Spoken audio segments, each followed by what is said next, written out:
Welcome back to another Lumley trading video. In this one we're going to be doing some in-depth stock analysis on TBLT, which is today's leading gapper, as we're recording this, being up over 50%. So to get straight into it, we can currently see that we're sitting at around $2.75, and really since that's $4 high we have kind of sold off as of now. That doesn't mean the momentum's all done. And the reason we did really start this sell-off was two main reasons. Firstly, we did come into the statistical mean on the daily, and that is also on a strong psychological resistance of $4. Coming into here, it was just a heavy level to break, and so since then we have pulled back, as we can see here. However, this doesn't mean that the overall move is done. It's just mean that it's going to require some momentum to try and break this level once again. But firstly, we will go on the levels below, giving us some support levels if the stock does continue down. Where do we expect some bounces to happen, just in case it can't build the momentum to break the current high of the day. So 283 is a half deviation on the 4 hour, as well as 250 being a half deviation on the daily. So these are really going to be our supports on the downside. We can see intraday that we did get some hesitation around this level, and now we kind of broke below it. But really, this is how we're going to see how the momentum is going to work. If we can break back above this 285 level, come back, retest and hold it, and then push higher, then we would expect it to push back and retest this $4 resistance.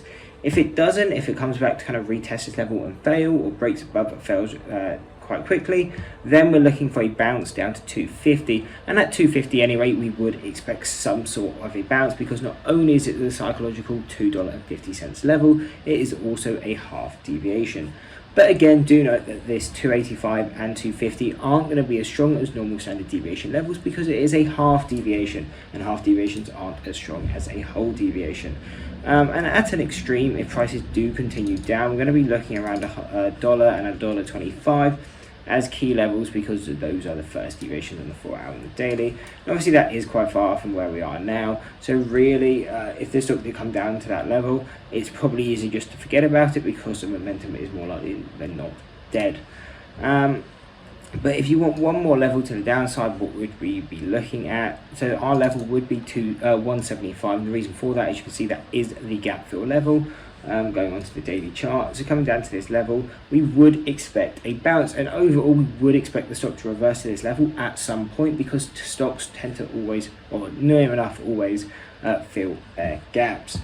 Now to the upside, if momentum is strong again, we can break that $4 level. Where are we looking at for targets? So 440 is going to be a key level, because that is a statistical mean on the 4 hour. And so really between the areas of $4 and $4.50, we're really not looking to trade this stock or really even touch it, because movement will be uncertain and most likely quite choppy.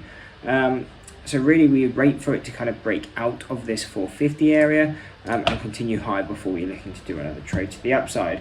And that would be more towards that 680 and 750 level, because that is a first deviation on the 4 hour and the daily.